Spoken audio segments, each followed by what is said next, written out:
بسم اللہ الرحمن الرحیم۔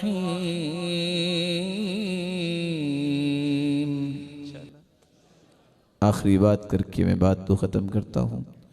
حرمین یہ اللہ ذو الجلال کی نشانیاں ہیں، شعائر ہے۔ سلسلہ صحیحہ کی روایت ہے 1451، رسول اکرم صلی اللہ علیہ وسلم نے فرمایا استمتعوا من هذا البيت، استمتعوا من هذا البيت، لوگو اس بیت اللہ سے فائدہ لے لو، فإنه قد هدم مرتين ويرفع في الثالثة، دو مرتبہ یہ منہدم ہو چکا ہے، فإنه قد هدم مرتين، اور تیسری بار جب یہ منہدم ہوگا تو اٹھا لیا جائے گا، بیت اللہ پھر ختم ہو جائے گا۔ اور آپ نے فرمایا یخرب الکعبہ ذو السویقتین من الحبشہ، صحیح بخاری کی روایت ہے 1591، لوگوں ایک وقت آنے والا ہے، اور وہ وقت کون سا ہوگا؟ کعبے کو ایک باریک پنڈلیوں والا ایک حبشی جو ہے وہ تباہ کرے گا۔ اور اللہ کے رسول صلی اللہ علیہ وسلم نے فرمایا، صحیح بخاری کی روایت ہے 1595، کہ به اسود افحج یقلعها حجرا حجرا، میں ایک چھوٹے قد والے سیاہ فام کو دیکھ رہا ہوں جو کعبے کی ایک ایک اینٹ الگ کر دے گا، اور لوگوں کے اندر اس وقت شعور ہی نہیں ہوگا، کوئی اس کو منع ہی نہیں کرے گا۔ رسول اللہ صلی اللہ علیہ وآلہ وسلم نے فرمایا، سلسلہ صحیحہ کی روایت ہے 2743، ثم تأتي الحبشة يبايع لرجل بين الركن والمقام، ایک آدمی کی حجر اسود اور مقام ابراہیم کے درمیان بیعت کی جائے گی، وَلَن يَسْتَحِلَّ الْبَيْتَ إِلَّا أَهْلُهُ، بیت اللہ کی حرمتوں کو پامال کرنے والے اسی خاندان کے افراد ہوں گے۔ فَإِذَا اسْتَحَلُّوا فَلَا تَسْأَلْ عَنْ هَلَكَةِ الْعَرَبِ، جب وہ ایسا کریں گے تو پھر عرب کی ہلاکت و بربادی محتاج بیان نہیں ہوئے۔ ثُمَّ تَأْتِي الْحَبَشَةِ، پھر حبشہ کے لوگ آئیں گے، فَيُخَرِّبُونَهُ خَرَابًا، اس کعبے کو ویران کر دیں گے، لَا يُعَمَّرُ بَعْدَهُ أَبَدًا، پھر اس کے بعد اسے کوئی آباد کرنے والا نہیں ہوگا۔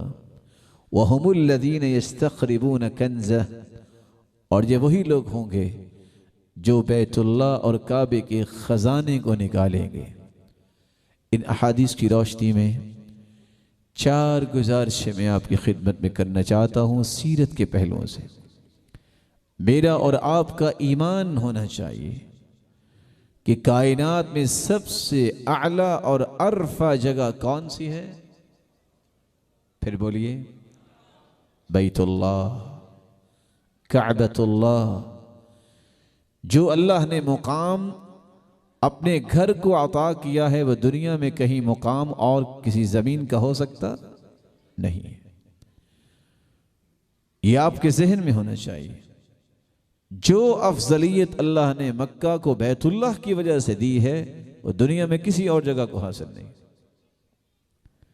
تو پھر کیا ہمیں جب حج عمرہ کرنے جانا چاہیے تو ہماری خواہش پہلے مکے جانے کی ہونی چاہیے کہ مدینے؟ مدینہ طیبہ ہے، ضرور جائیں، اور کوئی مسلمان وہاں جانے سے رہ ہی نہیں سکتا، لیکن اپنی سوچ اور کشید کی گئی رائے کو سامنے رکھتے ہوئے کہ میں تو مدینے زیادہ رہوں گا، اب رہیں کوئی عرض نہیں، لیکن بیت اللہ حج ہوتا ہے تو کہاں ہوتا ہے؟ بیت اللہ میں ہوتا ہے۔ منی اور عرفات کہاں ہیں؟ مکہ میں۔ دوسری بات، رسول اللہ صلی اللہ علیہ وسلم کے فرامین آپ نے سن لیے، استمتعوا بهذا البیت، اس گھر سے فائدہ لے لو۔ میں آپ سے بھی کہوں گا، اللہ نے اگر طاقت دی ہے مالی اور جسمانی تو اس حدیث پہ عمل کرو، تعجلوا الى الحج فإن أحدكم لا يدري ما يعرض له، حج کرنے میں جلدی کرو، اس سے پہلے کہ جب ایک وقت آئے کچھ پتہ نہیں آئندے سال تمہیں زندہ بھی رہنا ہے کہ نہیں۔ مال و دولت ہونے کے باوجود جو شخص حج نہیں کرتا، سیدنا عمر رضی اللہ تعالی عنہ کہا کرتے تھے لقد ہممت ان ابعث رجالا الى هذه الامصار ليجدوا من لينظروا من كانت له جدة فلم يحج ليضربوا عليهم الجزية ما هم بمسلمين ما هم بمسلمين۔ میرا جی چاہتا ہے کہ میں کچھ لوگوں کو فلاں فلاں بستیوں میں بھجواؤں، وہ دیکھیں جس کے پاس مالی طاقت ہے، جسمانی طاقت ہے، پھر بھی وہ حج نہیں کرتے، ایسے لوگوں سے جزیہ وصول کریں، یہ مسلمان نہیں ہے، یہ مسلمان نہیں ہے۔ تو دوسری گزارش، جس کو اللہ نے طاقت دی ہے، جس کو اللہ ذوالجلال نے مال دیا ہے، اس کو بیت اللہ پہنچنا چاہیے، حج کرنا چاہیے تاکہ اس کی ذمہ داری وہ پوری ہو سکے۔ تیسری گزارش، رسول اللہ صلی اللہ علیہ وآلہ وسلم نے مدینہ کو بھی حرم قرار دیا ہے، مکہ کو بھی حرم قرار دیا ہے۔ جو ابراہیم علیہ السلام نے اس کو حرم قرار دیا، اللہ تعالیٰ نے اسے حرمت والا شہر بنایا۔ ان دو شہروں کے اندر کبھی لڑائی اور قتال نہیں ہونا چاہیے۔ تو ایسے لوگ جو مدینے والوں کو ڈرانا چاہتے ہیں، جو حرمین پہ نظر رکھے ہوئے ہیں، جو حرمین میں خوف پیدا کرنا چاہتے ہیں، ایسے لوگوں کو روکنے کے لیے ایک مسلمان کا ایمان تازہ رہنا چاہیے، پلاننگ کرنی چاہیے، اس کی حفاظت کے لیے سوچ بنانی چاہیے اور دعا کرنی چاہیے رب تعالیٰ اس کو دشمنوں کے پنجوں سے محفوظ رکھے۔ چوتھی بات، رسول اللہ صلی اللہ علیہ وآلہ وسلم نے فرمایا تھا مکہ سے مدینہ جاتے وقت، اے مکہ اگر تیرے رہنے والے مجھے نکالتے نہ تو میں یہاں سے نکلتا نہ۔ لیکن رسول اللہ صلی اللہ علیہ وسلم نے ان تکلیفوں کے باوجود بھی دین کو نہیں چھوڑا۔